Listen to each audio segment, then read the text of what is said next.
E aí, gente, é, um videozinho para fazer as questões antigas da prova dele. Antes de fazer essas questões, eu vou dar uma revisada geral com vocês. Vou falar também sobre a parte de magnetismo, não somente a parte de eletromagnetismo, porque eu vi uma ou duas questões na prova que falavam somente sobre a parte de magnetismo, não sobre a parte de eletromagnetismo. Então, como está tudo dentro um do outro, vale muito a pena a gente comentar também, porque, claro, pode cair. Peço desculpa a vocês se eu estiver falando muito baixo. Já está meio tarde, eu já estou com sono. Acordei cedo e dormi tarde ontem, mas estamos aqui. Vamos lá.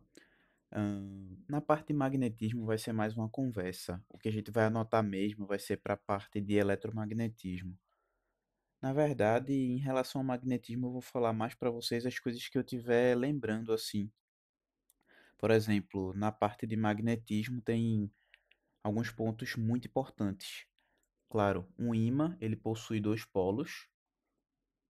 Então, se a gente tiver um pedaço assim, ele vai ter dois polos, o polo norte e o polo sul.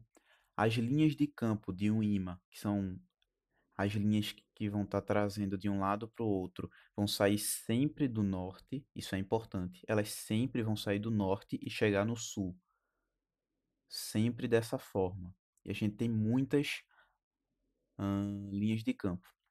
Outra coisa, a gente tem um princípio nos ímãs, uma lei, que é quando a gente quebra um ímã, deixa eu redesenhar outro aqui. Quando a gente quebra um ímã, por exemplo, quebrei ele bem aqui no meio.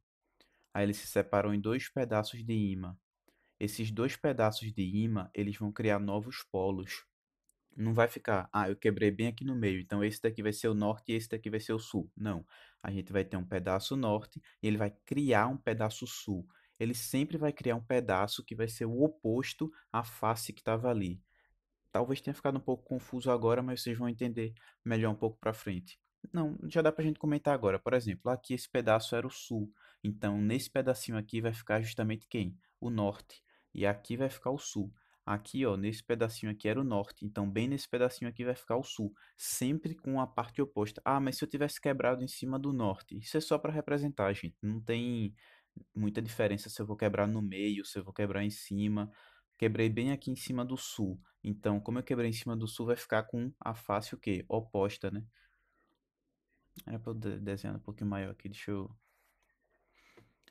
Vai ficar com a face... Consigo diminuir o tamanho aqui. Quebrei bem aqui em cima do sul. Vai ficar com a face oposta, que vai ficar o norte. Entende? E aí, do outro lado, vai ficar o sul. Assim como esse outro pedacinho aqui, que ficaria com o sul aqui. Aí ele vai ter um pedacinho aqui norte, e na outra parte aqui vai ser a parte sul. Mais coisas em relação a imã, mas eu acho que isso a chance dele cobrar é pouco.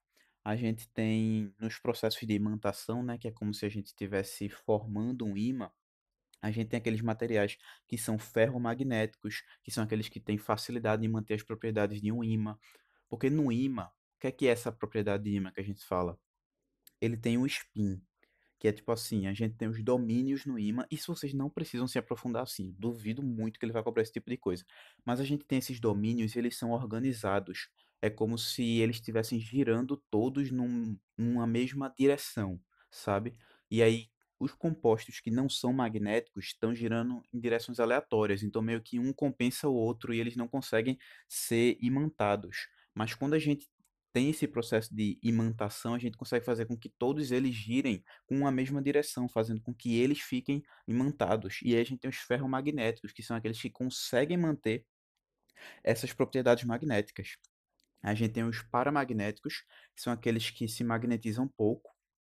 E não é que eles não se magnetizam, tá? Eles só se magnetizam pouco, tipo o alumínio. No caso dos ferromagnéticos, eu não cheguei a dar exemplo, mas a gente tem o ferro, tem o aço. Aí nos paramagnéticos, que são os que se imantizam pouco, a gente tem o alumínio, como eu tinha dito, o cobre. Nos diamagnéticos, aí a gente já tem aqueles que não se magnetizam realmente, o ouro, a prata, o chumbo também. E para finalizar, eu acho que dá para a gente comentar a parte de magnetismo, sem entrar em eletromagnetismo ainda, dá para a gente comentar em relação à Terra, né? A Terra, a gente tem uma pequena confusão que é a seguinte: a gente pega uma bússola, a gente pega a nossa bússola e a nossa bússola ela vai apontar para o norte.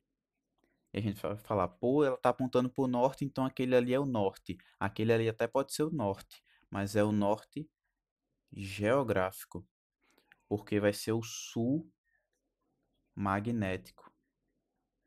Por que vai ser o sul magnético? Porque não tem essa questão da atração, por exemplo, o norte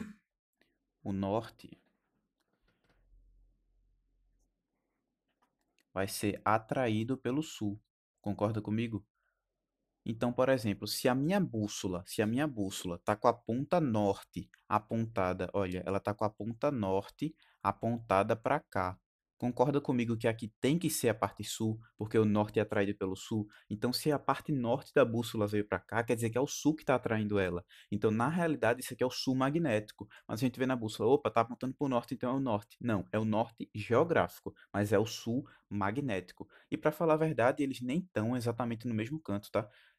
Perceba até que quando eu coloquei o sul, ele tá mais para cá, sim, e o norte, ele tá mais para cá. Então a gente tem uma diferença aí na angulação, mas que é realmente um negócio pouco, né, comparado com a proporção da Terra. Então a gente realmente diz que eles são invertidos. Onde é o sul magnético é o norte geográfico, onde é o norte magnético é o sul geográfico. Acho que de imã é isso. Tem aqueles processos de imantação, né? Que a gente fala que é atrito, que é quando a gente pega um material neutro e começa a esfregar ele no ímã, sempre numa mesma direção, e aí ele fica magnetizado. Tem quando a gente coloca um corpo próximo ou em contato com o ímã, você vai perceber que aquele corpo ali, como a gente faz muitas vezes na chave de fenda, né? A gente só coloca um ímã nela para que ela consiga pegar o parafuso. A gente não fica esfregando o ímã ali, porque aí já seria por atrito. Mas se a gente só colocar o ímã ali, é o processo de indução magnética. E o processo também por corrente elétrica, que a gente vai conversar bastante sobre isso na parte de eletromagnetismo. Já que, tipo assim, a corrente, ela gera esse campo, né? E qual que é o benefício, o grande benefício da gente ter essa imantação da corrente elétrica? O benefício é que a gente pode ligar e desligar essa imantação no momento que a gente quiser. Tipo naqueles ferros velhos que a gente vê muito em filme, que a gente vê que tem aquela chapa bem grande, e aí eles puxam o carro e em determinado momento eles soltam. Por que eles conseguem puxar e soltar? Porque eles ligam e desligam a corrente elétrica. Então, esse imantação vem e para quando eles quiserem. Esse é o grande benefício dela ser elétrica. Também tem a questão da desmagnetização, né? Porque assim, como eu falei para vocês, como a gente tem esses domínios organizados, qualquer coisa que esses domínios, né, que são essas questões desses átomos, qualquer coisa que desorganize isso, gera um processo de desmagnetização. Então, se a gente bater várias vezes um material que vai acabar mexendo ali nos átomos, se a gente alterar a temperatura, aumentar a temperatura, vai mexer na agitação também dos átomos. Então, tudo isso vai fazer com que o ímã ele perca essa propriedade dele. Mas essa parte toda sobre o magnetismo foi só mais para a gente comentar mesmo. O que vai ser importante e vai vir em peso para a nossa prova é a parte realmente de eletromagnetismo. Vindo para a parte de eletromagnetismo, para a gente começar mesmo, vamos pela parte introdutória. Não vamos dar um passo maior que a perna. Vê. Começando a falar sobre eletromagnetismo. Eu não sei se vocês lembram, mas a gente falou sobre um cara que trouxe um princípio, que é o princípio de Ørsted. O que é esse princípio? Esse princípio, ele diz que toda corrente elétrica gera ao redor dela um campo magnético. Vocês precisam conhecer esse princípio, saber do nome desse cara? Não, não precisa. Vocês só precisam ter essa ideia. Toda corrente elétrica gera ao redor dela um campo magnético. E já é aqui que você tem que saber aquela regrinha da mão direita. A partir daqui você já tem que estar com ela em mente. Não tem como eu te mostrar ela aqui. Não tem como. Se a gente tivesse pessoalmente, ajudaria muito, mas já teria até alguns limites também, porque tem que vir muito de você. Você tem que ficar tentando aí, você tem que ficar fazendo as questões, tentando fazer esse negócio da mão direita, da mão esquerda, porque senão não vai dar. Isso aí é com você. Mas vê, eu acho que o da mão direita, vocês não devem ter muita dificuldade, não tem estresse. Corrente, dedão, campo. os outros dedos. A partir daqui você já tem que ter isso em mente. Mas vamos lá. A gente vai conversar agora sobre os campos induzidos. O que é que são os campos induzidos? Os campos induzidos vai ser justamente isso que eu comentei, quando a gente vai ter uma corrente elétrica que vai acabar induzindo um campo. Só que dependendo do, vamos dizer, o formato do meu material, esse campo vai acontecer de formas distintas, com fórmulas distintas. Por exemplo, a gente tem ele para fios. Como é que ele vai acontecer em fios? Deixa eu mostrar para vocês. Deixa eu botar uma corrente para cima aqui. Vê, corrente para cima. Aqui você já pode utilizar a regra da mão direita. Corrente e campo. Eu estou fazendo aqui, mas você vai estar fazendo aí. Corrente e campo. Então, o campo ele vai estar entrando aqui. Lembrando que entrando é um xizinho. Por que é um xizinho? Eu gosto sempre de associar com a flecha, que foi até o que Bill estava dizendo. Essa parte de trás, a parte de trás da flecha, no caso, não lembra esse xizinho aqui, porque tem aquelas penas cruzando. Então, lembra esse xizinho aqui, né? Então, se você está vendo a parte de trás da flecha, quer dizer que ela já entrou. Então, aqui ela entra, aqui ela sai. Um pontinho, que é a ponta da flecha que você está vendo indo na sua direção, saindo. Então, aqui desse lado ela entra, aqui desse lado ela sai. Então, ela vai fazendo esse looping. E a gente vai ter que lembrar a fórmula. Aqui a gente vai ter que campo é igual μ0, que seria o inicial, né? Caso a própria constante em si, μ0 corrente sobre 2πd. Aqui vocês também podem encontrar esse d como raio, tá? Eu não gosto de colocar raio, porque aí a gente acabaria confundindo com o da espira. Eu já acabei confundindo quando eu colocava raio. Mas se vocês forem pesquisar na internet, provavelmente vocês vão encontrar esse d aqui como raio. Mas enfim, tanto faz isso daí, é só a forma como você vai representar. Eu não gosto de colocar para não confundir com esse próximo, que é o da espira. O da espira é o seguinte, hum, fazer também a exemplificação da corrente passando aqui. Se essa corrente está assim, eu estou colocando a minha mão nesse ponto aqui, ó. Se essa corrente está assim, então ela vai estar entrando aqui. Coloca sempre onde for mais fácil para você, para não ter que ficar girando a mão, velho. Mas como é que vai funcionar o campo dela? O campo dela vai ser o seguinte: μ0i sobre 2r. No final eu vou falar uma forma que pode facilitar para você decorar essas fórmulas aqui. E para finalizar, a gente vai ter o solenoide. O solenoide vocês vão ter que ter uma paciênciazinha comigo para eu desenhar aqui, viu?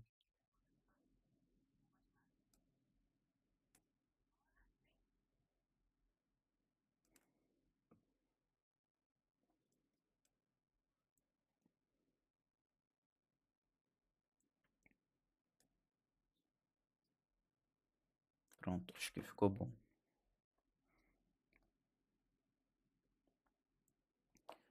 Ótimo. E aqui no solenoide a gente já tem alguns adendos. Eu vou começar logo colocando a fórmula dele aqui, que é a seguinte: o campo é igual μ 0i sobre. Aí eu já vou passar, porque eu demoro um pouquinho assim, porque eu já estou fazendo o que eu uso para poder meio que decorar essas fórmulas. Então aí eu já demoro um pouquinho, mas o bom é que eu não esqueço de nenhuma dessas fórmulas. Eu vou comentar com vocês. O que é que acontece?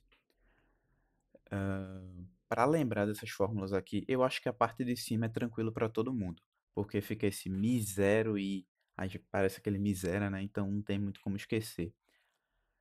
Agora, essa parte de baixo é justamente o que vai mudar dependendo do formato aí, como vocês estão vendo. O do solenoide para mim é o mais fácil. Por quê? Porque eu sei que vai ter que multiplicar por n, que n é a quantidade de voltas. Vocês estão vendo aqui que tem várias voltas. Então vai ser justamente essa quantidade de voltas. O único que vai ter essas voltas aí é justamente o solenoide. Então não tem como ser outra. e eu sei que justamente o que tem N é o que você vai dividir pelo comprimento. Então, se tem N, tem L, que é o comprimento, que é o que você vai ter que dividir. Beleza. Ahn, Na Espira, eu sei que vai ter R, porque R vai representar justamente o quê? Essa pegada do raio, essa ideia de raio. Então, vai ser justamente bom para a Espira que tem esse formato. E os fios é mais o que sobra mesmo. Os fios eu sempre achei que é meio estranho, porque a fórmula dele é justamente essa 2π, aí esse D aí que poderia ser R também, 2πr, então parece muito com o que deveria ser a Aspira, mas aí, como eu disse, eu não uso R para não confundir. Então eu sei que o da Aspira é 2R, que lembra, né? Esse círculo tem o R, e o solenoide é o N sobre L. Então, consequentemente, os fios só pode ser o 2πd. É assim que eu uso, principalmente assim, para lembrar dessas fórmulas. Outra coisa importante de falar em relação aos solenoides. Vejam, aqui, presta atenção nisso aqui. Aqui você vai utilizar a regra da mão direita. A corrente não está vindo por aqui, então coloca a sua mão bem aqui. Seu polegar vai estar para cima. Por que seu polegar vai estar para cima? Porque a corrente está indo para lá, para cima. Então seu polegar vai estar ali. E os seus dedos, você vai perceber que eles vão estar apontando para cá, ó. Os seus dedos vão estar apontando para lá. Para onde esses seus dedos, é porque não dá para representar muito bem, não ficou muito legal aqui. Mas para onde seus dedos estiverem apontando, vai ser justamente o norte, entende? Então, você coloca o seu dedão na direção da corrente e para onde os outros dedos estiverem apontando,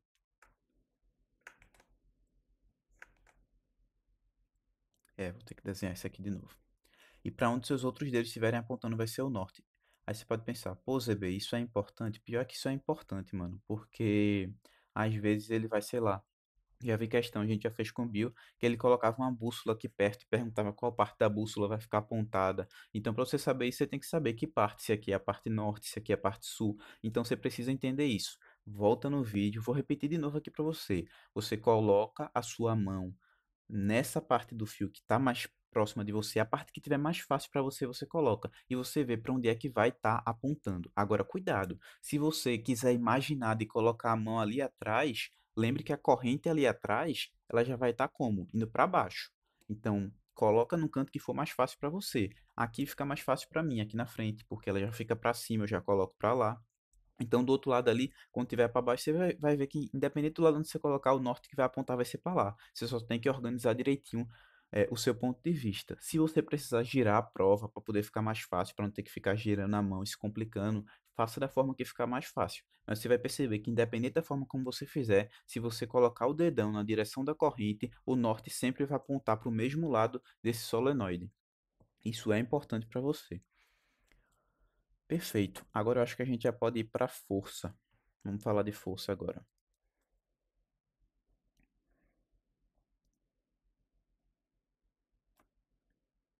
Para força, a gente vai ter duas fórmulas, gente.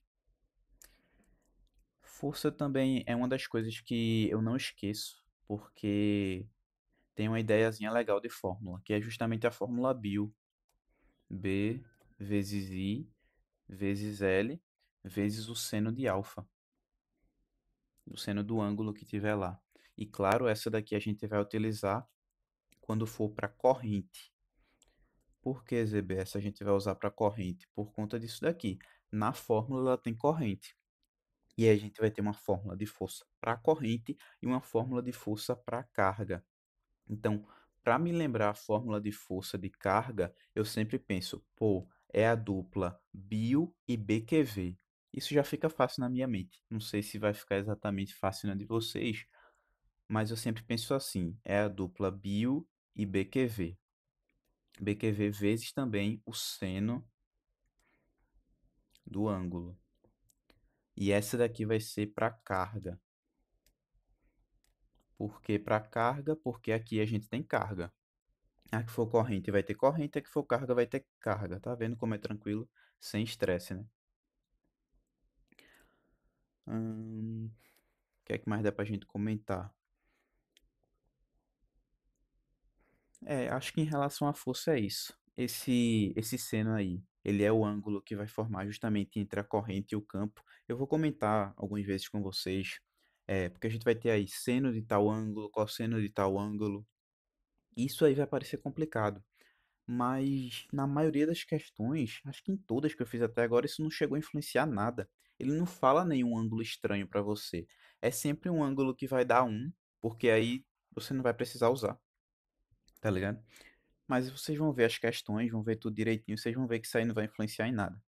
É a parte que mais dá medo da fórmula, que fala de seno e cosseno, mas a gente nem vai utilizar isso daí na prática. Vamos falar de indução agora.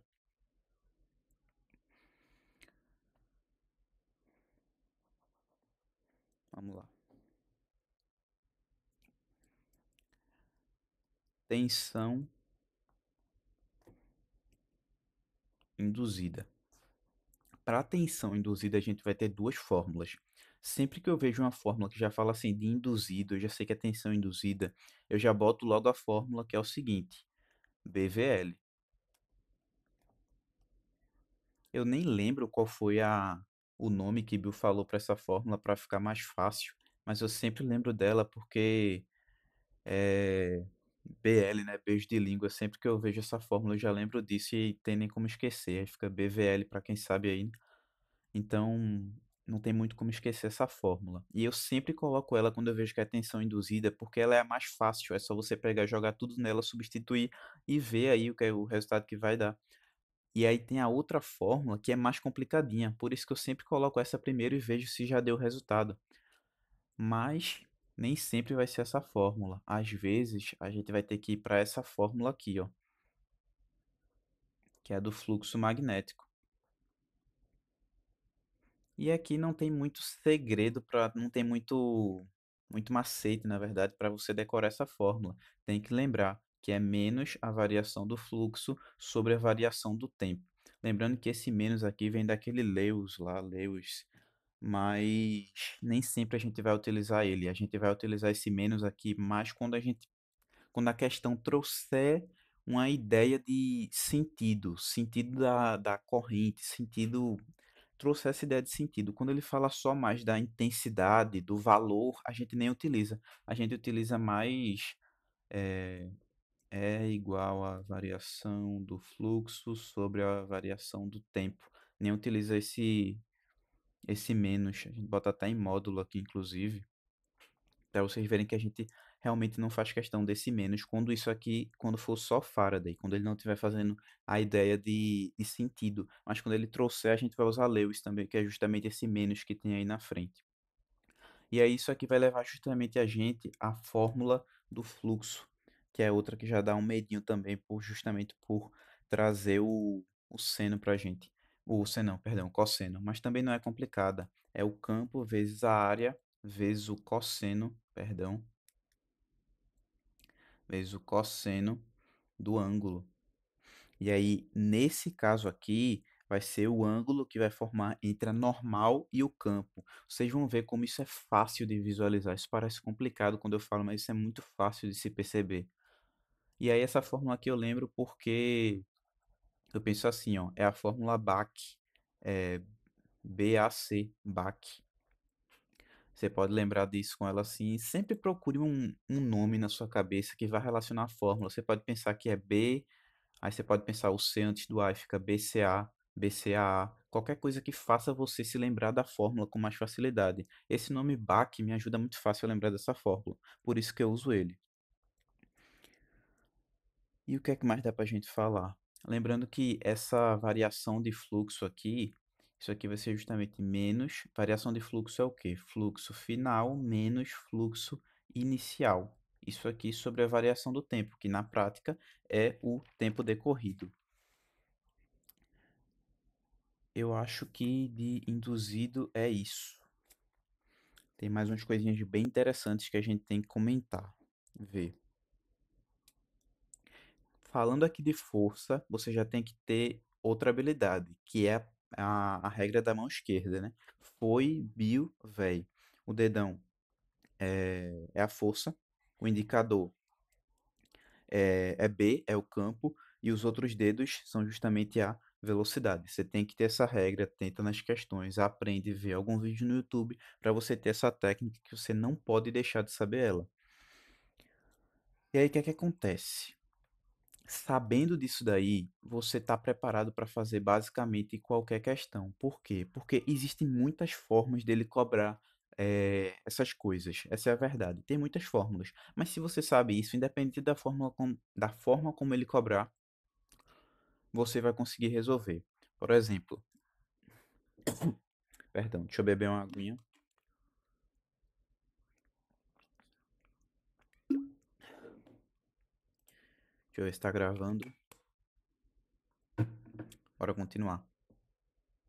25 minutos. Independente da fórmula como ele cobrar, você vai saber resolver. Por exemplo, se eu colocar aqui dois fios, vocês concordam comigo que a passagem de corrente elétrica gera um campo magnético? Não foi isso que a gente estava conversando no comecinho? Então, se eu tenho dois fios aqui e os dois estão com a corrente para cima, qual vai ser a interação entre esses fios? Veja só. Agora você vai fazer a regra da mão direita. Isso aqui que está indo para cima é a corrente. Então eu estou colocando o meu dedão em cima desse fio. Os meus dedos, eles estão apontando para dentro nesse fio da direita. Consequentemente, quer dizer que aqui vai ter um campo de entrada, ó. Agora eu estou colocando a minha mão nesse fio da direita. Pô, eu não sei como é que se a câmera inverte para vocês, mas para mim é o fio da direita, tá? Esse aqui acho que é o da direita para vocês também, não tem nada a ver não. Enfim, eu estou colocando o meu dedão nesse fio aí que eu marquei. Colocando ele aqui, o campo vai estar entrando desse lado, ele vai estar entrando aqui, mas ele vai estar saindo nesse outro fio aqui. Então, opa, aqui eu tenho campo de saída e aqui eu tenho campo de entrada. O que é que vai acontecer aqui? Campo de saída com campo de entrada, a força magnética é de atração.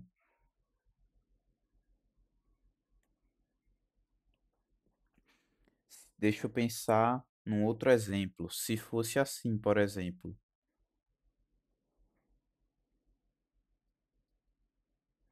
aí aqui eu tivesse um fio subindo e aqui eu tivesse um fio descendo. Aí é a mesma coisa, eu vou colocar o dedão nesse primeiro aqui, ele vai me dar campo de entrada nesse daqui. Opa, agora nesse fio da direita eu vou colocar o dedão para baixo, já que a corrente está indicando para cá, ó. A corrente está indicando para baixo. Se a corrente está me indicando para baixo, quer dizer que ele vai estar entrando nesse outro fio aqui. Se ele vai estar entrando nesse outro fio aqui, quer dizer que é campo de entrada e campo de entrada, que eles vão estar se repelindo pela força magnética.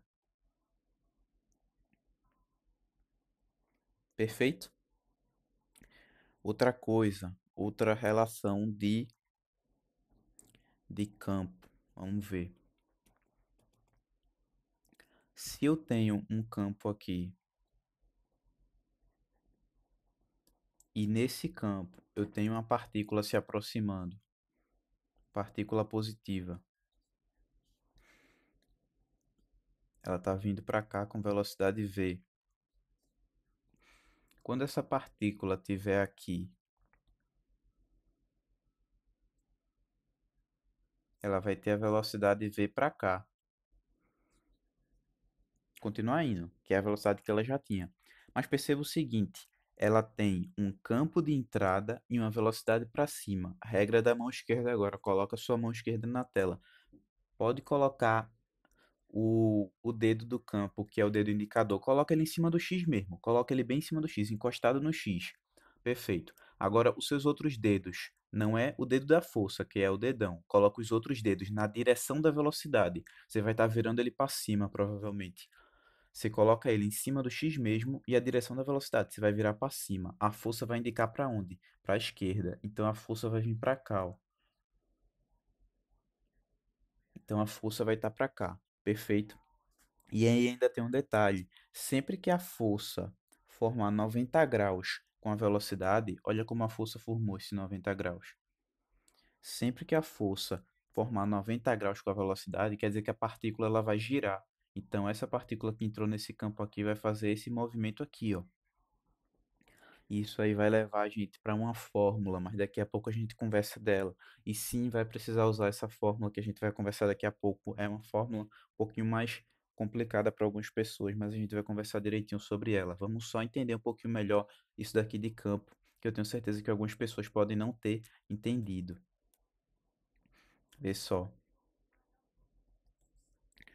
Se eu tiver, e é até bom que a gente já comenta sobre isso daqui, velho. É até bom que a gente comente sobre isso. Vê só, gente. Se eu tiver aqui, por exemplo, então, essa carga negativa V, no caso, perdão, essa carga negativa com velocidade V. Deixa eu melhorar esse V aqui. Com velocidade V.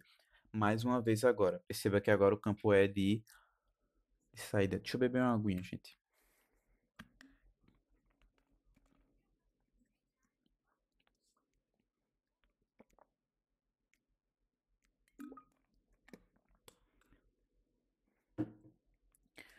Obrigado. Vamos lá. Perceba que ela tem essa velocidade V para cima. Agora veja, o campo não é mais de entrada, o campo é de saída. Então você vai colocar o seu dedo meio que apontando para você, o indicador. No caso, você vai colocar para a direção de saída mesmo desse campo aí. E vai colocar com a velocidade para cima. Você vai ver que a velocidade vai apontar para onde? Para cá. Perdão, a força vai apontar para cá, no caso, né? Só que existe um pequeno detalhe, aqui a carga é negativa, então a força vai apontar para o lado oposto. Veja que tem umas nuancezinhas que você precisa saber, tá ligado? Então, mesmo que a força aponte para o outro lado, na verdade aqui ela vai estar apontando para cá, para a esquerda. Entende? Por quê? Porque a carga é negativa. Se fosse positiva, estaria de fato apontando para aquele lado que você imaginou que seria inicialmente. Perdão. Acho que é isso, tá. E aqui tem uma questão interessante pra gente. Por quê? Porque aqui a gente pode relacionar com uma fórmula. Percebe que ela vai girar, como eu disse para vocês, e vai ter esse movimento circular. A gente associa esse movimento circular à força centrípeta. E a gente vai ter uma fórmula que é importante a gente saber também, porque embora seja um detalhe, embora ele tenha passado rápido, embora não seja muito cobrado em muitos lugares, mas ele colocou na prova dele. Isso porque ele comentou na sala. E se ele comentou na sala, ele pode cobrar. Então a gente precisa saber essa fórmula. Essa é uma das fórmulas, poucas fórmulas que eu não decoro, porque não tem muito como decorar. Tipo, eu não vejo nenhuma associação muito possível para ela. Eu faço da seguinte forma, para chegar nessa fórmula. Eu penso assim. Nesse caso aqui é quando a gente iguala a força magnética com a força centrípeta.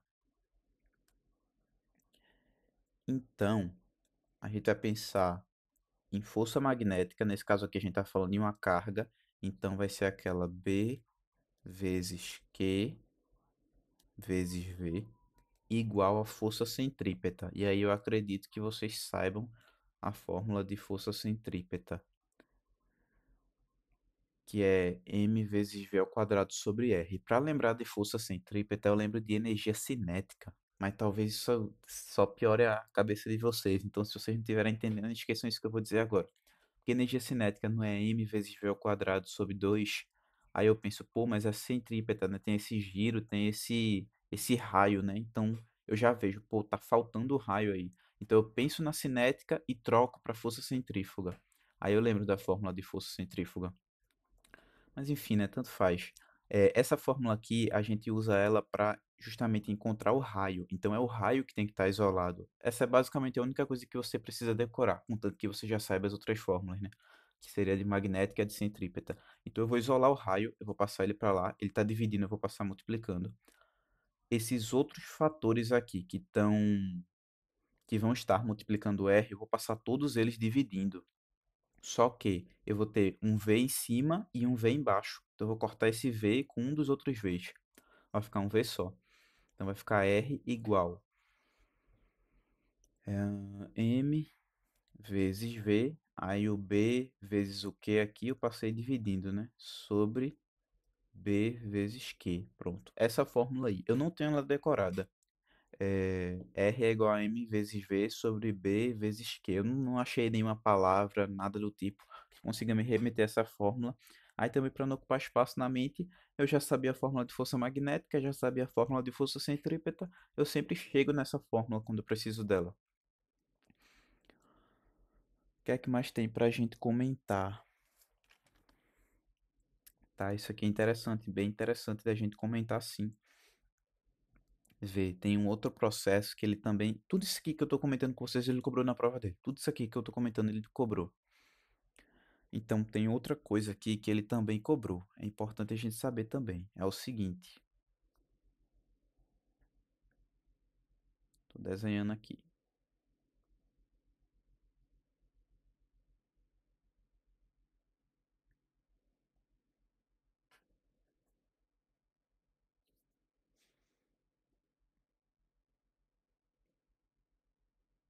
Pronto, pronto, pronto.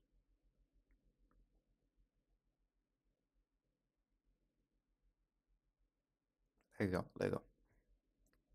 Tá. Vejam. Aqui a gente tem esse campo e a gente tem esse pedaço de ferro que está se movendo para a esquerda. Só que, se vocês analisarem bem, a gente vai ter um aumento da área. Justamente porque o que é essa área que eu estou falando? Eu estou falando de área útil, perfeito?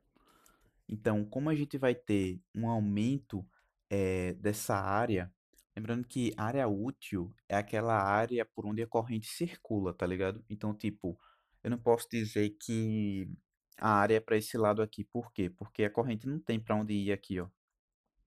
Não tem fio aqui para ela passar. Então, a área útil é para cá, assim, ó. Porque ela consegue ficar no ciclo, entende? E não pro outro lado, porque o outro lado não tem como completar aqui.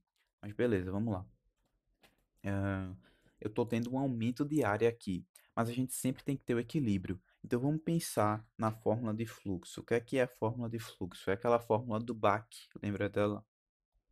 Só que como eu disse, a gente nem precisa considerar muito o cosseno, porque na maioria das vezes ele vai dar pra gente o cosseno vai ser zero, né? O ângulo. E aí o cosseno de zero é justamente um. Então ele acaba sendo elemento neutro. Aí vamos lá. Acaba sendo só B vezes A. Mas sempre fiquem de olho. Assim, na minha cabeça, eu sempre penso, pô, é B vezes A. Mas eu sempre fico de olho se tem algum ângulo estranho ali. Porque se tiver algum ângulo estranho ali, aí eu já sei, pô, então nessa daqui ele vai querer que eu relacione o cosseno. Mas se for assim, ele vai deixar isso bem claro.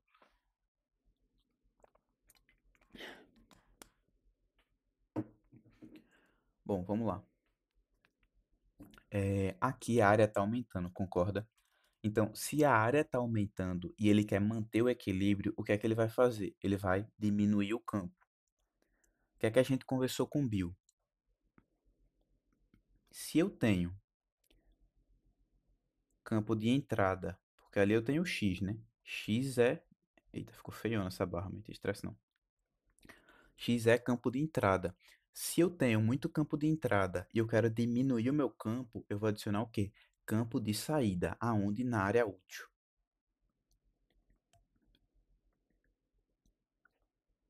Sempre, sempre, sempre na área útil. Então, recapitulando, a minha área aumentou. Se a minha área aumentou, se a minha área aumentou, se a minha área aumentou, então eu tenho que diminuir o meu campo para manter o equilíbrio. Por quê? Porque as grandezas estão se multiplicando e elas são grandezas que se multiplicam são inversamente proporcionais, mas não foca nisso. Foca no quê? Se eu aumentei esse, eu tenho que diminuir esse. Beleza. Então, para ela diminuir, o que é que eu tenho que fazer? Depende, eu vou analisar. Ali é campo de entrada. Então, se eu quero diminuir, eu vou fazer campo de saída. Perfeito? Até aqui tudo bem, né? Campo de saída é o quê? O pontinho. Agora, para finalizar a minha análise, eu vou fazer o seguinte: se eu quiser gerar campo de saída aqui, a minha corrente aqui, ela tem que ser para cima ou ela tem que ser para baixo? Regra da mão direita. Botou a mão direita aí, veja, vamos tentar com ela para baixo. Se eu botar ela para baixo, a corrente for para baixo, percebe comigo que vai entrar aqui e sair aqui. Eita, é exatamente isso que eu quero. Deveria ter começado com outro exemplo, mas vamos pensar logo no outro exemplo. Se eu fizesse para cima, se eu fizesse para cima, ela ia entrar aqui e sair do outro lado. Então não é o que eu quero, porque eu quero que a saída esteja aqui. Então, consequentemente, a minha corrente vai estar como? Para baixo. Perfeito? Então, a minha corrente vai estar para baixo, consequentemente, ela vai percorrer dessa forma aqui, subindo aqui, passando aqui. Então, ela vai estar sempre assim, girando dessa forma. Perfeito?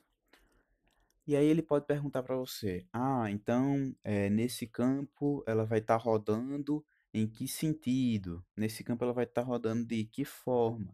Aí você vai falar: pô, tá rodando no sentido horário, pô, tá rodando no sentido anti-horário. Você vai fazer justamente esse esquema.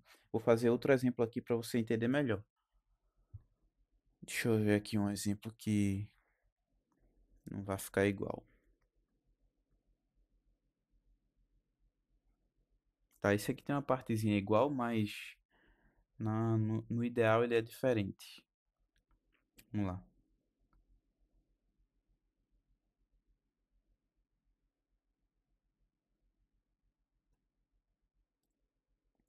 Pronto. Aí aqui tem uns campozinhos de saída. Beleza. E a barra tá vindo pra cá. Todos esses exemplos, gente, eu tô pegando tudo do caderno, sabe? Então, do caderno das próprias anotações que Bill fez mesmo. Então, se vocês quiserem ver com mais clareza, ver mais exemplos, principalmente, vão pro caderno, tá ligado? Aí tem muito exemplo para vocês verem. Mas vamos lá. É, tá, a barra tá vindo pra cá, né? Também tá aumentando a área, percebem? A área antes, a área antes, vê como ela estava menor. Ela era só esse pedacinho aqui, ó.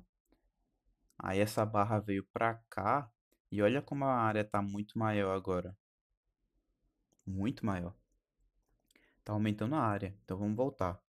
Fluxo magnético é igual ao campo vezes a área. Se a área está aumentando, o campo tem que diminuir. O campo aqui, ele é de saída. Se ele é de saída, eu tenho que fazer campo de entrada. Aonde? Na área útil. Qual é a área útil? A área pela qual a corrente circula. Qual é a área pela qual a corrente circula? A área em que a corrente pode fechar o ciclo. Perfeito. Agora você vai se fazer a pergunta: para que eu gere campo de entrada naquela parte ali, a minha corrente tem que estar para cima ou tem que estar para baixo? Pausa, responde, tem que estar para cima. Por que tem que estar para cima? Coloca o seu dedão aí na direção para cima.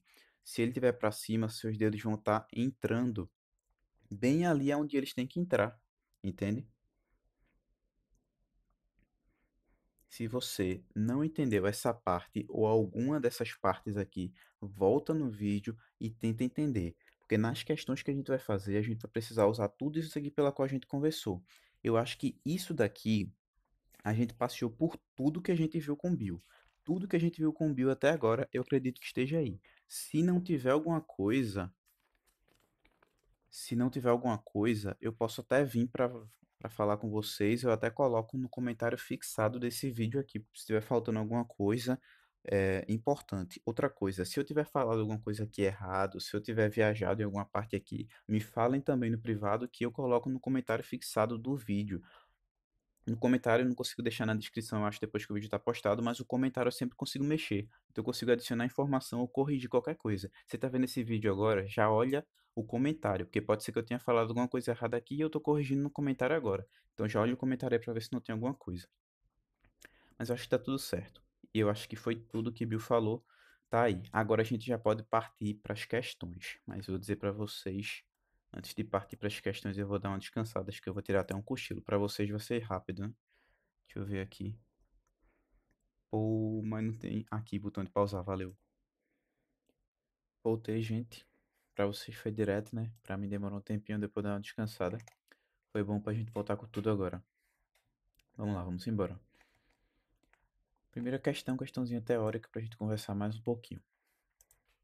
Sobre o campo magnético terrestre, assinala a alternativa falsa. Beleza, então ele já quer a falsa. Toma cuidado com isso. Sobre o No caso, o polo norte magnético encontra-se no polo sul geográfico da Terra. Foi justamente o que a gente conversou, né? Eles são trocados. Então, o polo norte magnético, de fato, ele está no polo sul geográfico. Perfeito, é verdadeiro. Então, esse aqui a gente já não pega. B. O polo sul magnético encontra-se no polo norte geográfico. Ele justamente trocou aí a ideia, né? Sim, o sul magnético seria o norte geográfico. Lembrando que eles não são exatamente um ou outro, porque tem uma angulaçãozinha de diferença, mas a gente considera que sim, é trocado. C. O campo magnético terrestre é mais fraco na região dos polos. Daqui a pouco a gente conversa sobre essa. D. O campo magnético terrestre é mais intenso na região dos polos. Vamos deixar para conversar também daqui a pouco. Letra E. O campo magnético terrestre surge por causa da diferença na velocidade de rotação do núcleo e da crosta terrestre. Perfeito, perfeito. Isso aqui é uma informação que você mais teria que saber mesmo. Em relação à força na região dos polos ou não, é só a gente lembrar o seguinte: as linhas, elas sempre saem do norte para o sul, mas mesmo que a gente diga do norte para o sul, a gente tem que entender o quê? Que elas sempre vão sair dos polos. Concorda comigo? Por exemplo, até naquele modelo do ímã em barra que a gente estava conversando ali, que a gente falou do norte e do sul, ela sempre sai dos polos, entende? Ela não sai, sei lá, da metade dele ou esse tipo de coisa. Então, como ela sempre sai dos polos, entende-se, é a lógica, que ela seja mais forte nos polos. Concorda comigo? Ela sempre vai sair dos polos. Então, nos polos, ela é mais forte. Por quê? Porque é onde tem a maior concentração de linhas de campo, entende? Enquanto ela é mais fraca na linha do Equador, por exemplo. Então, sim, ela é mais forte. O campo magnético terrestre é mais intenso na região dos polos. Verdadeiro. Então, essa que diz que o campo terrestre ele é mais fraco na região dos polos, ela é a falsa, é justamente o que o texto quer. Tranquilo, gente? Vamos para a próxima que já vai tratar de cálculo, já vai vir com um pesozinho para a gente, né? Vamos lá. Olha, gente, se vocês saírem dessa aula aqui e tiverem entendido todas essas questões, tiverem preparados para pelo menos tentar todas essas questões, eu tenho certeza que vocês vão tirar uma nota boa. Porque essas questões aqui, todas essas questões aqui, tem pelo menos uma questão para cada uma das coisas que a gente viu com o Bill. Para tudo que vocês têm anotação aí no caderno, tem uma questão para isso.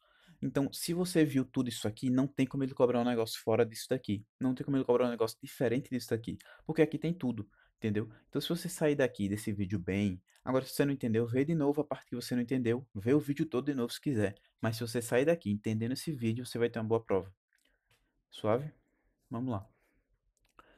Na imagem abaixo, temos uma barra metálica ZY.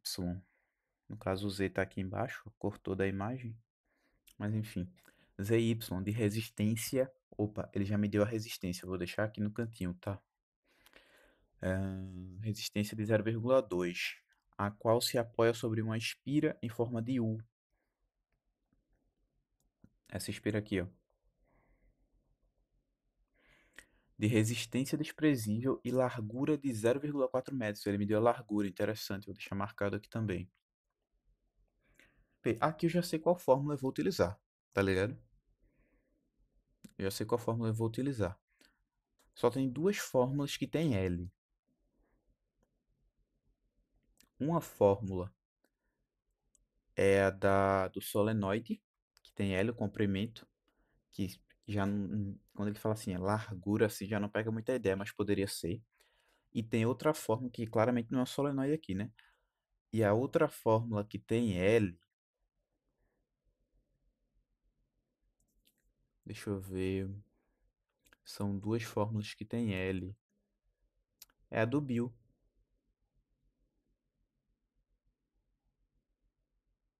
Tem alguma outra? Na minha cabeça não tá vindo agora. Eu tô pensando nessas duas, não tenho certeza. Tem outra que tem também, que é a BVL. Beijo de língua, BVL, tem ela também. E é, pode ser. Se ele falar de força, vai ser a bio, né? Se ele falar de indução, vai ser a BVL. Vamos ver o que é que ele vai falar aqui. Vê, eu não li a questão ainda, eu estou só deduzindo aqui, tá? Esse conjunto é submetido a um campo de indução magnética. Eu já sei qual fórmula que eu vou utilizar. Campo de indução magnética. Não está falando de força. Vamos ver se ele vai falar depois. Ele me deu aqui o campo. Perfeito. Se ele me der a velocidade, balão. Já vou dar o spoiler aqui. Ele dá a velocidade. Eu já sei qual a fórmula que eu vou utilizar. Tá, mas voltando aqui, um campo de indução magnética de. Ele deu o campo aí. Que lembrando que o campo é medido em Tesla, tá, gente? Esse T. Perpendicular ao papel e orientado para dentro dele. A barra metálica ZY desloca-se com uma velocidade constante de intensidade de 10 metros por segundo. O atrito entre a barra e a metálica e a espira é desprezível. Em relação ao valor absoluto da força eletromotriz induzida, calma, em relação ao valor absoluto, acho que ele quer o valor absoluto. Acho que era essa a pergunta. Da força eletromotriz induzida e a corrente elétrica induzida que percorre o circuito. É correto afirmar que, então, ele quer a força eletromotriz, que é a tensão, na prática, a tensão induzida, que é justamente esse epsilon, né, que é esse E, e ele quer a corrente, tá? A gente já sabe qual fórmula a gente vai utilizar para induzida, que foi o que eu estava comentando com vocês. Em relação à corrente, tem uma coisa que está me chamando a atenção, que é o fato dele ter dado a resistência aqui no começo. Já sei o que é que a gente vai fazer. Por quê? Porque ele me deu a resistência, ele me pediu a corrente, e a gente vai descobrir a tensão. Tensão é o quê? A tensão induzida é o E, né? Sendo que o E é tensão, é DDP, é diferença de potencial. O que é isso? Isso é voltagem. Tensão induzida é voltagem. Então eu vou descobrir U. Então eu posso jogar na fórmula Rio e levar a corrente para casa. Perfeito? Vamos fazer agora. Graças a Deus, essa aqui é a fórmula mais tranquila, que já vai direto. É a do BV, né? Corrente é igual a B vezes V vezes L. Perdão, eu falei corrente, né? Tensão. Então vamos só substituir. Fica igual a 0,6, que é o campo, 0,6, vezes V, que é a velocidade, que é 10, vezes L, que é o comprimento, que é 0,4. Perfeito. 10 vezes 0,4 vai dar 4, vai ficar 0,6 vezes 4. Só fazer 6 vezes 4 vai dar 24 e bota uma casa decimal, né, que é a vírgula aqui. Isso aqui vai dar 2,4 volts, que é a tensão, né, tensão induzida. Perfeito. Se é 2,4, então a gente já tira A, já tira B, já tira D. Fica 2. E eu já sei que a corrente vai ser 12 amperes, né? Porque as duas alternativas que tem 2,4 estão com 12 amperes. Ele pergunta só o sentido. Legal, né? A gente não sei se eu coloquei o sentido, se a gente conversou sobre o sentido aqui, né? Acho que eu comentei com vocês. É, tá. Essa primeira aqui é o seguinte. A corrente ela tá vindo para cá, então ela tá vindo no sentido anti-horário. Anti-horário. Justamente porque é como se ela estivesse caminhando para a esquerda, sabe? Cuidado para você não olhar só um pedaço do percurso, senão você vai se confundir. Pensa no percurso inteiro. Ela está girando para a esquerda. Sempre que for para a esquerda é anti-horário. Sempre que ela estiver girando para a direita é horário. Essa daqui, nesse caso, por exemplo, já vai estar girando para onde? Para a direita. Ó. Concorda comigo? Veja aí, visualize. Está girando para a direita, né? Então, nesse caso aqui, ela vai estar no sentido horário. Voltando lá para a questão.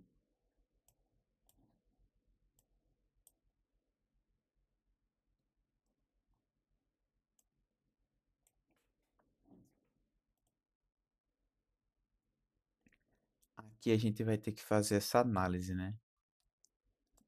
Vamos lá. Ah, fluxo B vezes A. Como ela tá vindo para cá, a área tá aumentando, concorda comigo? A área era só esse quadrado aqui, mas ela vai aumentar e vai virar esse quadradão aqui. Com certeza ela tá aumentando. Já que ela tá vindo para cá, vai aumentar e virar o quadradão. Se vai virar o quadradão, a área aumenta, a... o campo diminui para poder compensar o aumento de área. E se o campo diminui, e aqui, olha, ele botou X, quer dizer que é campo de entrada. Então eu vou ter que adicionar o que aqui? Vou ter que adicionar campo de saída. Se eu vou adicionar campo de saída, a corrente tem que ser, se for para baixo, ela entra aqui e sai aqui, perfeito. Então é para baixo mesmo. Faça a regra da mão direita aí que você vai ver. Ela sendo para baixo, ela vai entrar desse lado, que não é a área útil, e vai sair aqui na área útil, que é justamente o que eu quero. Então a corrente ela tem que estar para baixo. Se essa corrente vai estar para baixo, ela vai passar por aqui e por aqui. Ou seja, ela vai estar girando para a esquerda. Ela está no sentido anti-horário.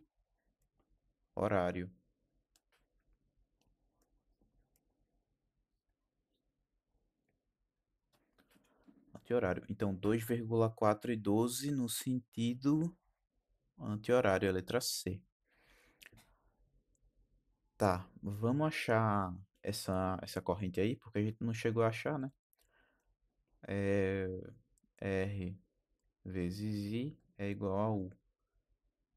Então, I é igual, o R eu vou passar dividindo. A tensão que a gente encontrou foi 2,4. Esse E é a mesma coisa que esse U, tá, gente? Que ambos são tensão, né? Então, 2,4 foi o que a gente achou, dividido pela resistência que ele deu, que é 0,2. Anda a vírgula uma vez para a direita nos dois, vai ficar 24 por 2, e é igual a 12. 12 é a corrente. Batendo aí perfeitamente com a nossa letra C. Provavelmente essa mesma questão vai estar na nossa prova, entretanto com números diferentes. Em uma variação de uma das provas dele, em um outro ano, ele cobrou essa mesma questão, sendo que os valores eram esses daqui, ó. Os valores do BVL eram os mesmos, era 0,6 vezes 10 vezes 0,4. Isso aqui dava os 2,4, fato. Só que ele disse que a resistência era igual a 1. Então, quando a gente fosse calcular a corrente dava igual a 1 também. Perdão, dava igual ao próprio 2,4. Isso aqui foi em um outro ano que ele cobrou essa mesma questão, essa mesma situação, sendo que a única coisa que ele mudou foi justamente a resistência. Então, provavelmente vai ter uma questão dessa daí, não sei se é agora na provinha ou na prova. Se for para eu chutar, essa daí ele vai colocar na prova, com um valor diferente. Então, cuidado nisso aí, tá, gente? Para só não repetir o que é que vocês estão vendo, vocês têm que olhar com cuidado. Vamos para essa próxima aqui, outra pedrada para a gente ver. Ele fala o seguinte: dois fios longos e paralelos, separados por uma distância d igual a 20 centímetros.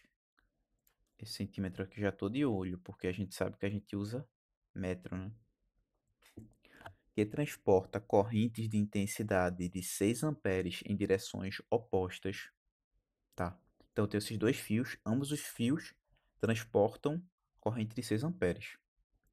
Considerando μ0 igual a 4π vezes 10 elevado a menos 7 Tesla metro por área, o módulo do campo magnético resultante no ponto P, situado à esquerda do ponto A, em microtesla,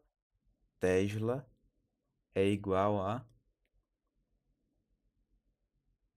Tá, tá. Eu tô vendo algumas informações aqui, gente, mas eu tô tentando juntar tudo, sabe?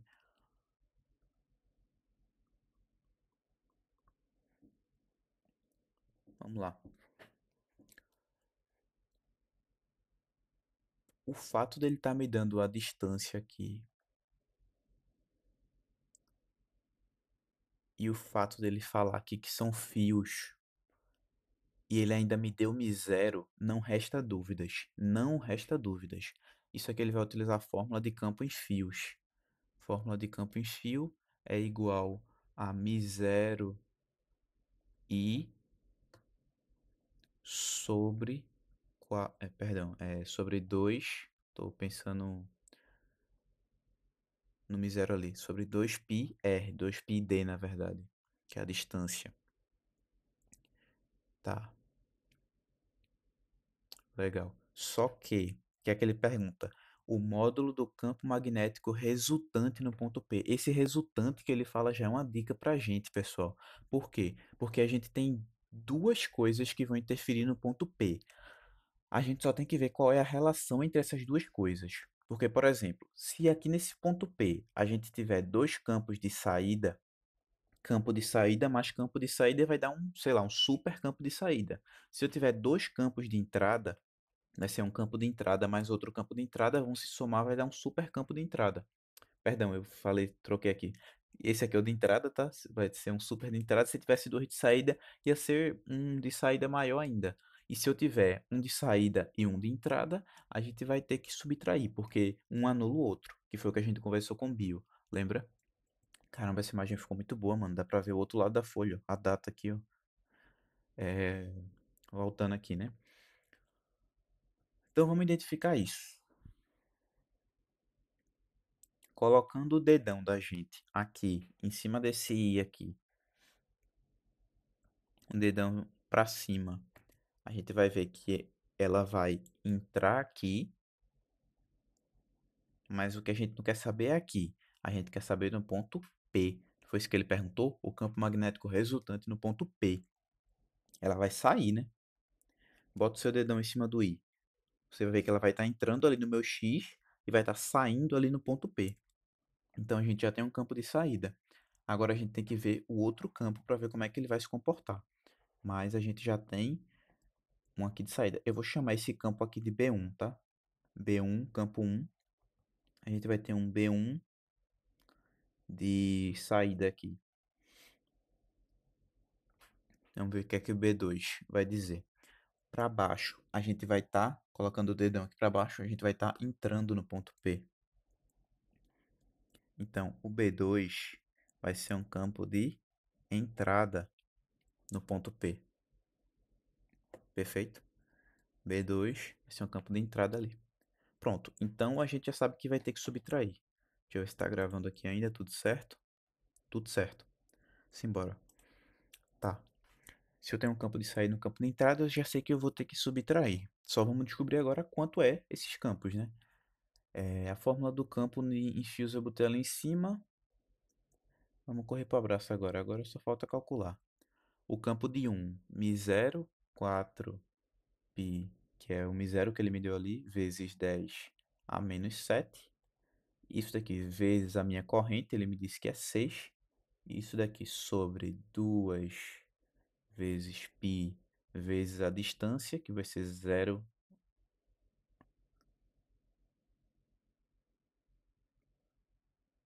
A distância vai ser a distância do ponto P até o fio. Essa distância aqui é 2D. Cuidado com isso daqui, tá? Porque aqui ele disse que a distância de D é 0, é, ele deu 20 aqui que a gente sabe que é 0,2, né? Se for passar para metros, é 0,2. Mas isso daqui é 1D, sendo que ele deu 2Ds aqui. Então, aqui vai ser 0,4, porque é duas vezes 1D, que é 0,2. Perfeito. Agora a gente responde. Vamos lá. Eu vou cortar esse pi com esse pi. O 4. Não, esse 4 eu não vou cortar, não. Sabe por quê? Eu vou cortar, sabe quem? Eu vou cortar esse 2 com esse 6 aqui. Esse 6 vai virar um 3. 4. Eu vou cortar com 0,4, que ali em cima vai dar 10. Aí aqui em cima vai ficar 30. Não, vai ficar... vai ficar 30. Minha mente tá rápida. Porque, gente, quando eu cortei esse 4 aqui, esse 4 aqui de baixo, eu multipliquei ele por 100, porque eu passei a vírgula uma vez para a direita. Então, esse daqui de cima eu também tenho que multiplicar por 100, ficou 40. E aí, 40 eu cortei 40 por 4, ficou 10. E aí, deixa eu botar logo aqui esse 10. Esse 10 eu só repeti esse 3 aqui, que era o 6, que eu simplifiquei com 2. Aí ficou 2 vezes 3. Perdão, ficou 3 vezes 10, 30. Perfeito? Então, eu já coloquei direto aqui o 30 vezes 10 a menos 7. Esse é o B1. Vamos ver quem que é B2. B2 vai ser mi0i. Então, 4π vezes 10 a menos 7 vezes a corrente, que é 6. Ele disse que de ambos os fios é 6, né? Pelo menos foi o que deu a entender. Sobre 2 vezes π vezes a distância. Veja, lembre que a distância é a distância do fio para o ponto. Então, aqui eu já tenho dois Ds, e aqui eu tenho mais um D. Então, são 3 Ds de distância. Um D é 0,2, dois Ds é 0,4, três Ds é 0,6. Então, vai ficar 0,6. Eu vou cortar esse 6 com esse 0,6, aí vai dar 10. Já vou colocar aqui. Eu vou cortar esse π com esse π, e vou cortar esse 2 com esse 4, vai ficar 2. Isso aqui vezes. Opa! Isso aqui vezes 10 menos 7. Isso aqui vai dar 20. 20 vezes 10 a menos 7. Perfeito. Como eu disse, a gente vai ter que ter o campo resultante, porque não são campos iguais. Lembrando, se fossem dois campos de entrada, ia somar. Se fossem dois campos de saída, ia somar. Como é um campo de saída e um campo de entrada, a gente vai ter que subtrair. Então, vai ser... Deu quanto ali em cima? 30 vezes 10 a menos 7, menos 20 vezes 10 a menos 7. Aqui é só você pensar, gente. Não precisa pensar no 10 a menos 7 como 10 a menos 7. Pensa, sei lá, 10 a menos 7 como x. Tu tem 30x, tu tem 20x, tu diminuiu. Tu tinha 30x, tu tirou 20x, tu ficou com 10x. Faz sentido? Então tu ficou com 10, e quem que é esse x que eu tô comentando? É 10 vezes a menos 7. Não precisa pensar no 10 a menos 7 em si, tá ligado? Tenta sempre facilitar a forma de você entender isso. Mas se você quiser, você pode ajeitar os zeros aí e subtrair normal, da forma que ficar mais fácil para você. Pronto, 10 a menos 7. Agora vamos voltar. 10 vezes 10 a menos 7. 10. Ou vai ser A, ou vai ser D, né? Ele quer em microtesla. Micro é 10 a menos 6. 10 vezes 10 a menos 7. Eu vou andar uma casa para lá. Vai ficar 1 vezes 10 a menos 6.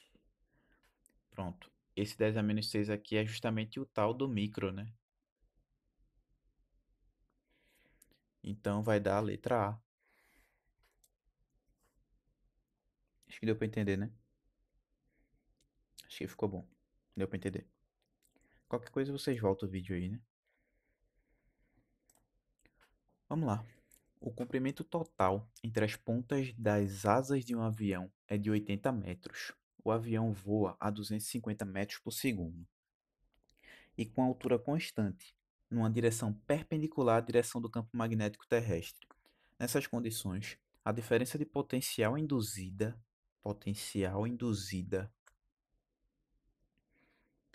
Ele quer o potencial induzido aqui. Não sei se é isso que ele quer, na verdade, mas ele falou disso. Então, acho que eu já sei a fórmula que eu vou utilizar. Por esse campo magnético entre as pontas da asa do avião é de... A intensidade do campo magnético terrestre é de 5 vezes 10 a menos 5. É, suave. Suave, suave. E pela forma como ele está me dando aqui, eu acho que não vai ser aquela complicada, não, do fluxo. Vai ser a mais fácil, a direto, tensão induzida. Então vai ficar tensão induzida é igual a BVL, né? B vezes V vezes L.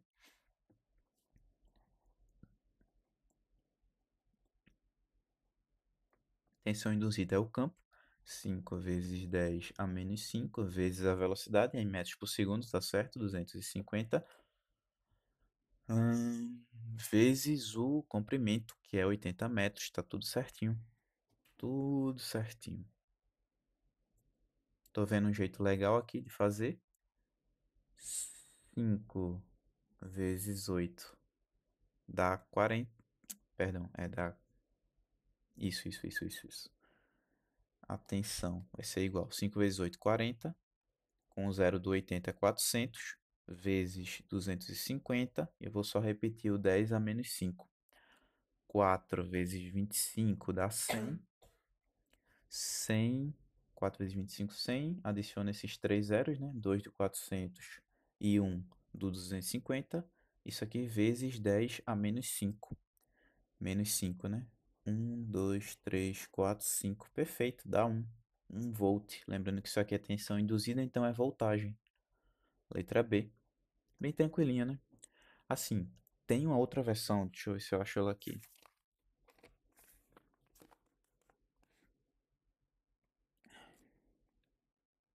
Aqui,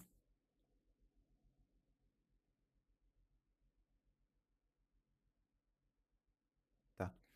Tem uma outra versão que ele fala o seguinte, ele fala assim, o avião, ele fala que o campo é igual a 4 vezes 10 a menos 5.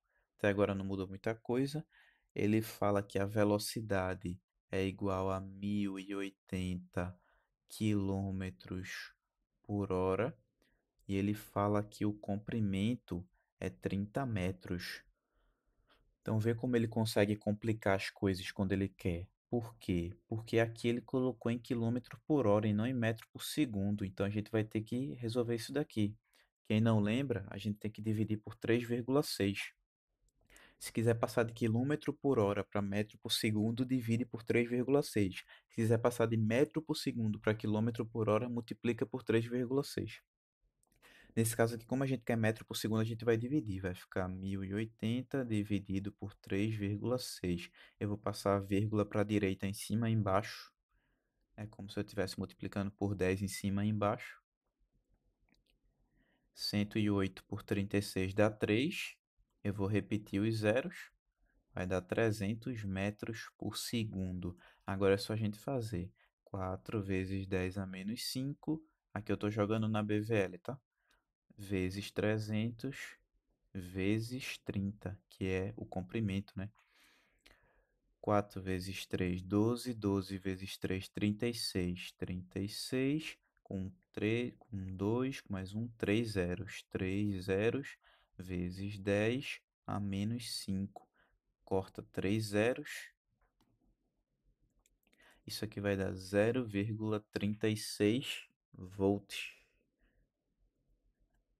Perfeito? Se fosse nesse caso aqui. Então veja que de ano para ano ele troca, né? Porque a gente está fazendo a prova aqui do ano passado e do ano retrasado.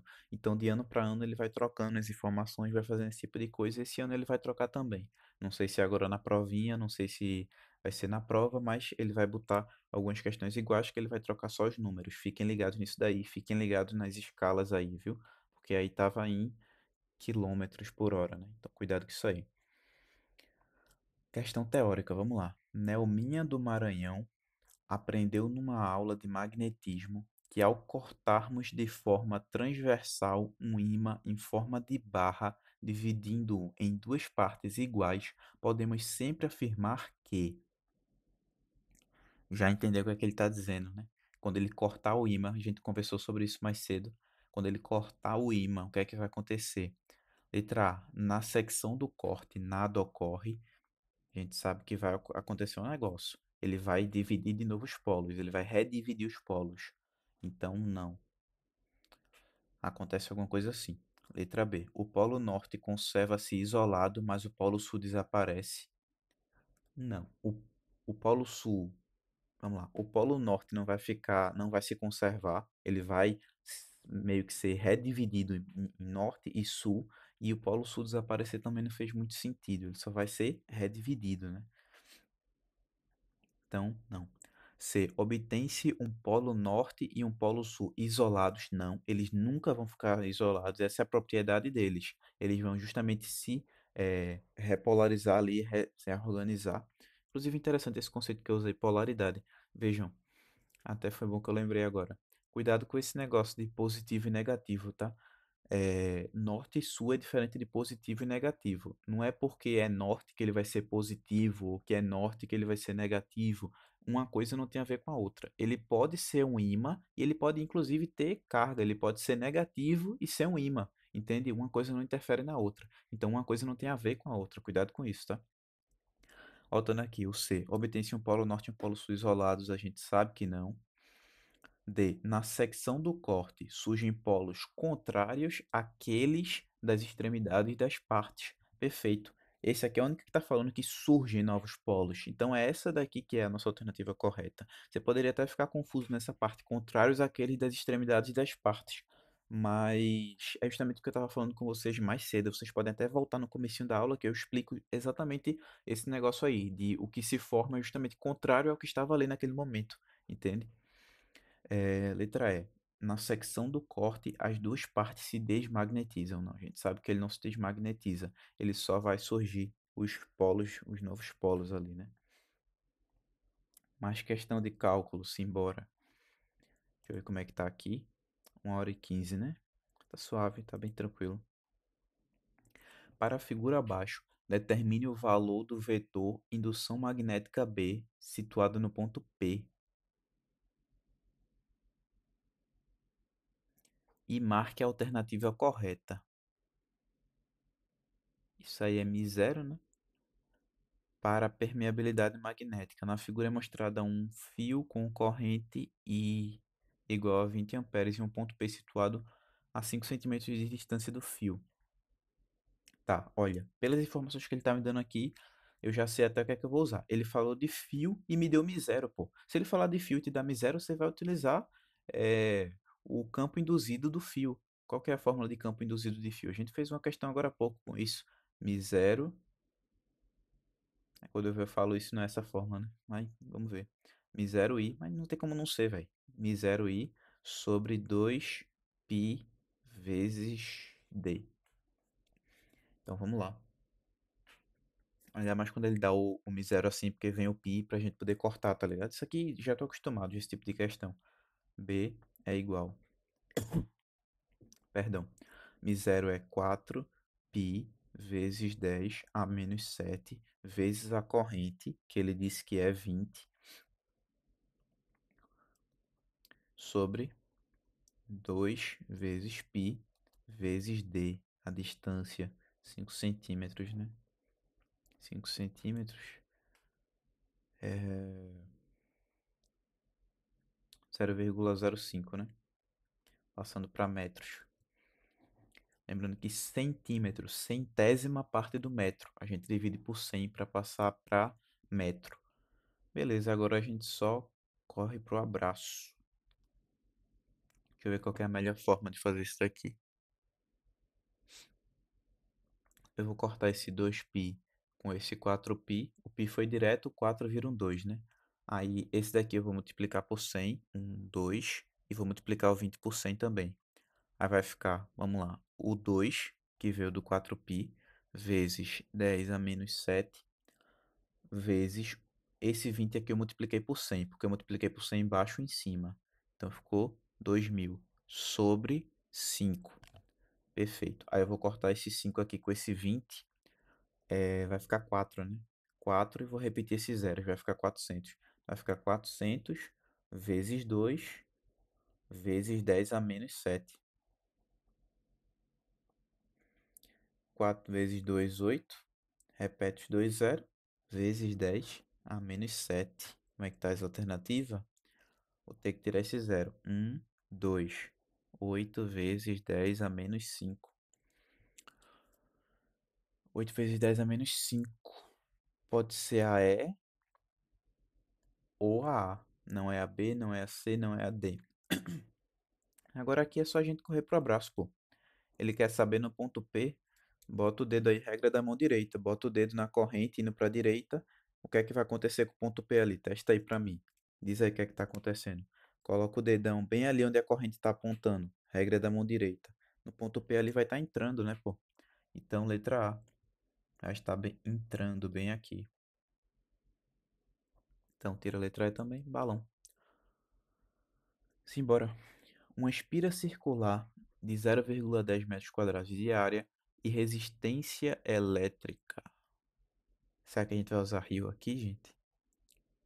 É colocada perpendicularmente às linhas de indução de um campo magnético uniforme, sabendo que a intensidade do campo varia linearmente de 1 Tesla a 5 Tesla no intervalo de tempo de 10 segundos, calcule a corrente induzida na espira durante esse intervalo em miliampere.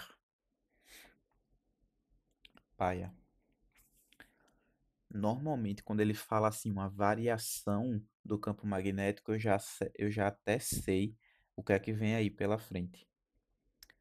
Porque quando ele fala de variação do campo, quer dizer que a gente vai ter um fluxo magnético inicial e um fluxo magnético final. Então quer dizer que a nossa indução não vai ser aquela simples, que é a indução BVL. Vai ser aquela que é um pouquinho mais complicada, que é a indução do fluxo. Tá ligado? Isso é até interessante, porque assim, quando a gente tem um objeto e esse objeto ele está em movimento, esse movimento, essa velocidade pode fazer com que esse objeto torne-se o quê? É, pode fazer com que esse objeto, na verdade, pode fazer com que esse objeto tenha uma tensão induzida por conta dessa velocidade, entende? Por quê? Porque quando esse objeto está em movimento em um campo magnético, por favor, tá? Quando esse objeto está em movimento em um campo magnético, a gente tem uma alteração das linhas de campo, concorda comigo? Por exemplo, se eu tiver aqui, sei lá, um ímã, não vai ser exatamente isso que eu vou explicar para vocês, mas isso aqui vai facilitar muito de vocês entenderem. Então eu vou explicar dessa forma aqui, mas tenham em mente que não é exatamente assim. Vocês concordam comigo que se eu pegar um objeto e esse objeto aqui, se eu mover ele aqui, movi, entrou em uma linha de campo. Desci mais um pouquinho, entrou em outra linha de campo. Desci mais um pouquinho, entrou em outra linha de campo. E se eu ficar mexendo ele assim, ele vai ficar entrando e saindo em linhas de campo, entrando e saindo em linhas de campo. Esse movimento que causa mudança do fluxo magnético, que causa mudança do campo magnético, causa uma tensão elétrica. Esse movimento gera eletricidade de outra forma de outra forma de falar, né? Como eu disse, não é exatamente essa situação, mas é mais ou menos isso daí. A alteração, guarda isso, a alteração do fluxo magnético causa indução, indução, tensão induzida, entende? Ah, essa tensão induzida, por sua vez, gera uma corrente induzida, entende? Mas vamos ver o que é que a questão está falando aqui. Então, como eu disse para vocês, não faz muito sentido ser aquela fórmula tensão é igual a B vezes V vezes L. Por quê? Porque ele não me dá comprimento, ele não me dá velocidade, então eu nem teria como usar essa fórmula. Eu vou ter que ir para aquela mais complicadinha. Agora perceba uma coisa, ele não falou de sentido, né? Não falou, no sentido horário, no sentido anti-horário. Não deu nenhuma indicação para a gente de qualquer tipo de sentido que ele poderia querer. Um sentido de uma corrente, um sentido da tensão, nada desse tipo. Então, como ele não deu essa ideia de sentido, a gente não vai utilizar o sinal de menos, beleza? Tem aquela que é menos o fluxo, a variação do fluxo sobre a variação do tempo, que a gente não vai utilizar. Deixa eu organizar esse menos aqui. A gente também não vai utilizar ela, mas a gente vai utilizar essa daqui, é variação do fluxo sobre variação do tempo. E eu vou dizer para vocês, eu nem sabia dessa questão do. Assim, eu lembro que ele falou em relação a esse menos, se a lei de Lewis, né? Lewis, não sei como é que fala esse nome desse cara, Lewis, que esse menos era só Lewis e que Faraday é que era a variação do fluxo pela variação do tempo. Mas eu não lembro dele falando sobre essa questão de tipo, se não falar de sentido, não considere o menos, já que ele tá lá mais para indicar essa questão do sentido, né? Não lembro dele ter falado isso, mas para resolver essa questão aqui, eu fui pesquisando, mas tranquilo, porque se a gente não soubesse disso também ia resolver a questão. Vou mostrar para vocês. Só que com um pouquinho mais de trabalho. Vamos lá. Tá. Então a gente vai precisar de quê? A gente vai precisar do fluxo final, menos o fluxo inicial. Isso aqui a gente vai dividir pelo tempo.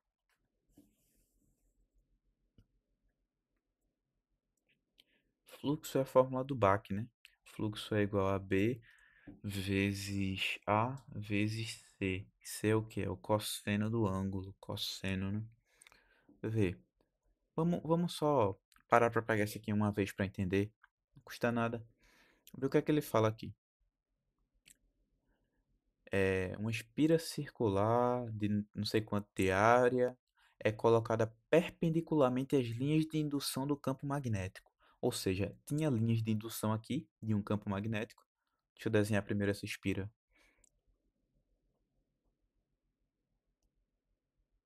Vou paia, que assim não tá dando profundidade. Deixa eu tentar de novo. Perfeito, acho que assim tá legal. Essa espira aqui, ele colocou ela perpendicularmente às linhas de indução do campo magnético. Eu estou visualizando isso aqui dessa forma. Eu tenho uma linha de indução aqui, uma linha de campo, e ele colocou essa espira perpendicularmente a ela. Ou seja, aqui eu estou formando o quê? 90 graus. Faz sentido? Eu acho que eu tô visualizando dessa forma aí, isso que ele está me dizendo. E se vocês pararem para analisar como ela está perpendicular, se a gente colocar aqui do lado uma linha que seria a nossa linha normal, qual o ângulo que essa normal está fazendo com o campo? Essa normal aqui com o campo está fazendo 0 graus. Não sei se você vai concordar comigo. Porque essa normal aqui, ela também está perpendicular. Consequentemente, como ela está fazendo 0 graus, aqui no cosseno, eu vou ter o cosseno de zero. E o cosseno de zero, lembrando que o cosseno está representado no eixo x do círculo trigonométrico, o cosseno de zero é justamente quem? O cosseno de zero é 1, né? Então, na prática, isso aqui vai ser o quê? B vezes A. Por isso que na maioria das questões assim, você vai ver ele falando, ah, não sei o que foi colocado perpendicularmente a não sei o que, foi colocado de forma perpendicular. Justamente por quê? Porque ele está dizendo para você que o seu cosseno que você vai utilizar ali, você é, é mesmo que nada, você vai estar multiplicando por um, entende? Mesma pegada quando ele faz com o o seno, ele também fala de uma forma que você entende que aquilo ali foi colocado. Você pode voltar nas questões anteriores que a gente fez que envolvia o seno. Você vai ver que ele sempre fala de uma forma assim, de um ângulo que vai formar um. Por quê? Porque vai se tornar ineficiente, não vai fazer diferença. O seu cosseno, o seu seno não vai mudar nada. Mas vamos voltar aqui para a questão, que isso aqui fica mais. Como isso aqui, como eu disse para vocês, isso aqui não vai influenciar. Então fica mais a caráter de curiosidade mesmo. Vamos voltar para a questão. O fluxo, ele vai ser o campo vezes a área, né? Então vamos fazer o inicial, fluxo inicial. Ele disse que vai de 1 até 5. Então ele começa no 1, pelo que eu estou entendendo. Então vai ser 1 vezes a área, que é 0,1. Consequentemente, o fluxo inicial vai ser 0,1. O fluxo final, por sua vez, vai ser igual a 1, que é o campo, perdão, aqui é o final, né? 5 vezes, deixa eu diminuir aqui, né? 5 vezes a área, que é 0,1, que vai dar 0,5. Perfeito. Aí aqui a gente vai para aquele detalhe do menos que eu falei para vocês. Vejam, se você fizesse... Não, no final a gente conversa sobre isso. Vamos direto sem o menos, porque aí no final vocês vão ter uma visão geral e aí vocês vão conseguir entender. Se eu explicar agora, vocês podem não conseguir entender. Então no final a gente vê isso. A gente sabe que vai ser o final, 0,5 menos o fluxo inicial, que é 0,1. Isso daqui dividido pelo tempo, que foi 10 segundos. Então, isso aqui vai ficar 0,4 dividido por 10, que vai ser igual a 0,04. Perfeito. Mas isso daqui é o quê? Isso é a tensão induzida. Isso é volts. Sendo que ele pediu o quê? Ele pediu a corrente e foi em miliampere. Perfeito? Então, ele deu pra gente aqui. Deixa eu beber uma aguinha aqui que a garganta não aguenta, né?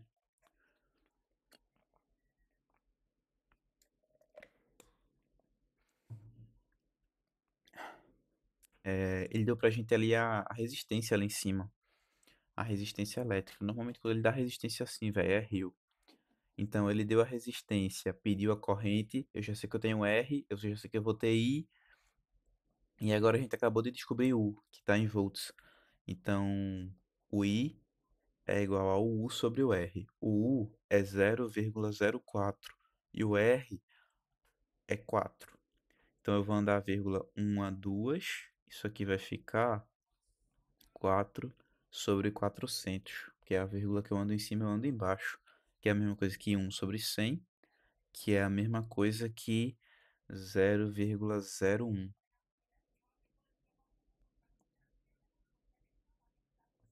É, acho que é isso. Só que ele pediu em miliampere. Miliampere é 10 a menos 3.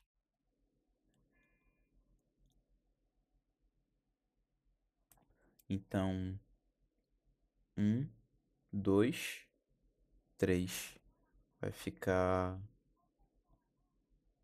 1 vezes 10 a menos 3. E o 10 a menos 3 é justamente o milli. Miliampere. É 1 miliampere. Essa tinha, né? Tinha, essa tinha. 1, 1 miliampere. Isso mesmo. Simbora. Determine a intensidade da força magnética que atua sobre uma partícula com carga igual a 4 microcoulomb e velocidade igual a 5 vezes 10 elevado a 4 quando esta penetra ortogonalmente em um campo magnético uniforme de intensidade igual a 6 vezes 10 a menos 2. E eu vi aqui de uma fórmula bem tranquila. O que é que ele perguntou? Em força magnética. Qual que é a fórmula de força? Opa, ele me deu carga. É aquela fórmula que é amiga da fórmula Bio, que é a BQV. Então, força, já ia botar indução. Força é igual a B vezes V vezes Q. BQV, BVQ, tanto faz. Força é igual. O campo ele falou que é 6 vezes. Lembrando, nos, caramba, não sei se eu coloquei lá embaixo. Coloquei sim, eu lembro. Que esse BQV aqui é vezes o seno, tá, gente? Aqui às vezes até eu mesmo me esqueço. Mas isso aqui é vezes o seno do ângulo. Sendo que ele já falou ali, ó, ortogonalmente. Ele sempre dá uma ideia para você de que aquele sino ali ele vai dar um, tá ligado? Justamente porque vai ser o quê? O seno de... Seno é no eixo da ordenada. Então, no de 90 vai ser justamente o seno de um.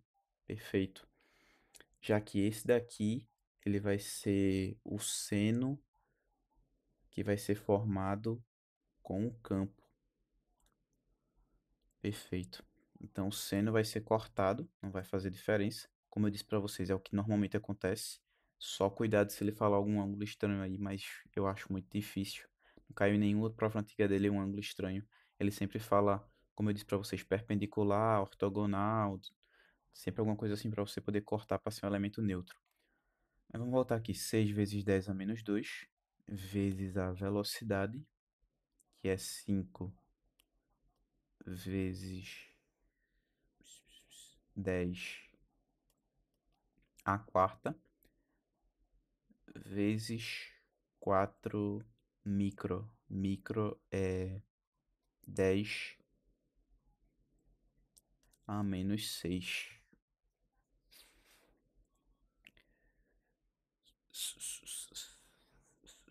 Isso aqui tá estranho. Menos 8 com 4 menos 4. Não tem isso na resposta. Deixa eu ver aqui, gente. Hum.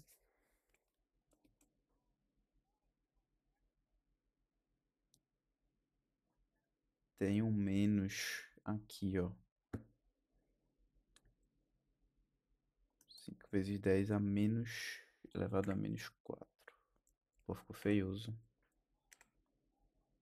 Não, perdão. É... No caso, não tem um menos no 2, que é elevado a 4 mesmo.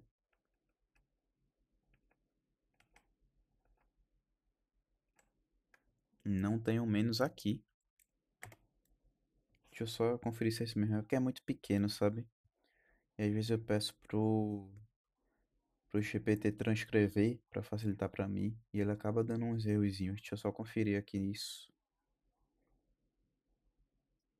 Pegar aqui a prova.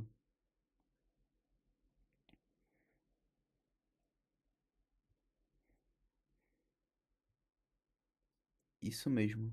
Isso mesmo. Perfeito. Não tem esse menos aqui no 2. Eu fiquei estranhando porque eu já faço direto, né? Aí 6 vezes 5, 30 vezes 4, 120, sendo que tava com 120 vezes 10 a menos 4, não tinha resposta, não tinha como. Então, vai ficar, porque 10 a segunda multiplicado por 10 a quarta vai dar 10 a sexta, e 10 elevado a 6 vezes 10 elevado a menos 6 vai cortar. Aí 6 vezes 5, 30. E 30 vezes 4, 120. Agora sim. Como a gente está falando de força, é em Newton. Perfeito? Vamos lá. Quantas tem aqui ainda? Uma, duas. Só duas, perfeito. Legal, brabo. Bora pra cima. Um avião inteiramente metálico. Ah, tá, perfeito. Essa é aquela que eu comentei com vocês. Lembra que eu comentei com vocês que ele tinha colocado uma outra questão do avião? Eu coloquei aqui depois. Legal, brabo. Só vocês voltarem lá caso vocês queiram ver. É justamente isso que eu falei pra vocês, que ele brincou aqui com quilômetro por hora, que você tem que passar para metro para segundo dividindo por 3,6. Então bora pra última de hoje, para finalizar isso. Ahn, uma partícula de massa, eita, essa é aquela lá, gente. Uma partícula de massa m igual a 20. Poxa, ele ainda me deu em miligramas e carga Q igual a 400 microcoulomb. Microcoulomb, cara. Movimento circular uniforme na presença de um campo magnético uniforme. B igual a 1 Tesla. Tem velocidade escalar V igual a 5 metros por segundo. Considere que o movimento ocorre no vácuo e que a ação da força-peso é desprezível em relação à força magnética que atua na partícula. Calcule o raio da trajetória circular em centímetros.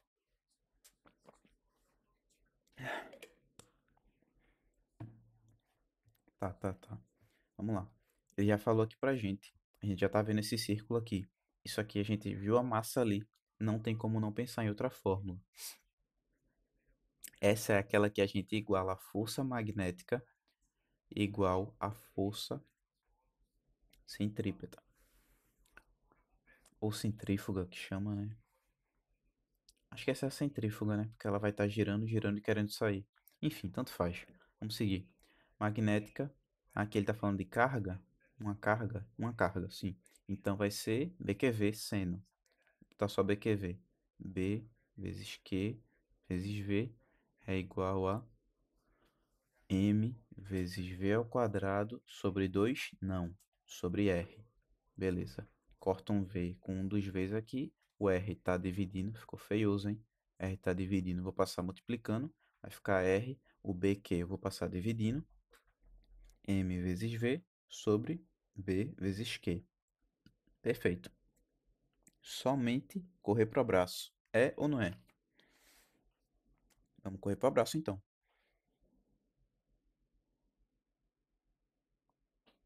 É, essa massa aí vai ficar chato, hein?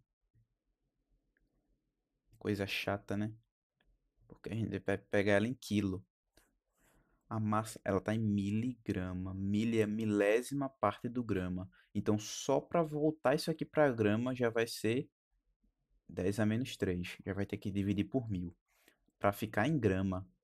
Isso aqui é para ficar em grama, sendo que eu vou passar de grama para quilograma. Lembrando que esse K aqui já é mais três zeros. Já é mais três zeros. E como eu vou estar passando, né? Então vai ficar grande, né? 10 a -6, né?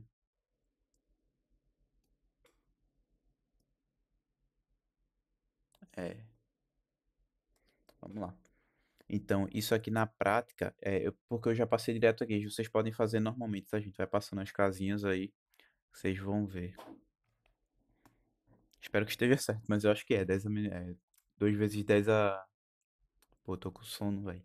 2 vezes 10 a -6, 20 vezes 10 a -6, vezes a velocidade, graças a Deus está em metros por segundo, vezes 5 sobre o campo. O campo tá perfeito, perfeito, vezes a carga. Não, a carga tá 400 micro. Perfeito, eu preciso desses 6 aqui. Menos 6, 10 elevado a -6 em cima com 10 elevado a -6 embaixo, corta. É que nem você pensar, pô, se a notação ficar difícil para você imaginar, imagina que é x. Você tem esse valor aqui em cima, x, e tem esse valor aqui embaixo, x. Dividindo, tá multiplicando e tá dividindo, corta. Perfeito? Aí aqui fica 2 vezes 5, 10. Adiciona o zero ali que faltou do 20, vai dar 100. Dividido por 400. Caramba, que beleza, hein? Achei que ia ser bem mais complicado. Cortou os zeros, ficou o quê? 1/4. 1/4 é a mesma coisa que 0,25. Vamos ver o que é que ele pediu aqui, porque isso aqui está em metro, né? Ele pediu em centímetro, então 0,25 metros, que vai ser 25 centímetros. Centímetros. Perfeito, né? Deixa eu só ver se faltou alguma questão, se a gente fez tudo, se eu expliquei tudo, toda a explicação. Deixa eu ver aqui as questões. Essa é aquela que a gente já fez ali pra cima. Deixa eu jogar aqui pra baixo, ó, só pra ficar bonitinho. Perfeito. Cilada. Cadê? Aqui. Pronto. Todas as questões feitas. É isso, gente. Como eu disse pra vocês, se eu tiver viajado em alguma parte aqui, se eu tiver falado qualquer coisa errada, eu vou colocar no comentário fixado aí. Aí vocês já deem uma olhadinha aí. Se não tiver nada, quer dizer que tá tudo tranquilo. Ou pelo menos ninguém comentou nada. E acho que é isso, gente. Qualquer coisa, qualquer ajuda, é só falar comigo. Até a próxima. Lembrando que a gente vai fazer a provinha dele agora. Na provinha dele, vão ser poucas questões, menos questões do que o normal, né? E pode não ter todas essas questões aí, pode ter questões novas, outros tipos de coisa, mas com certeza na prova, prova mesmo dele, ele vai colocar muitas dessas questões aí. Na provinha já vai ter uma ou outra, com os números trocados, claro, mas na prova dele vai ter questão que tem aí, isso já é certo. Então, esse vídeo é tanto para essa provinha que vocês estão vendo agora, tanto para a prova. Lembrem de rever esse vídeo quando chegar a prova, porque com certeza essas questões aí vão estar lá. Valeu, gente, até a próxima.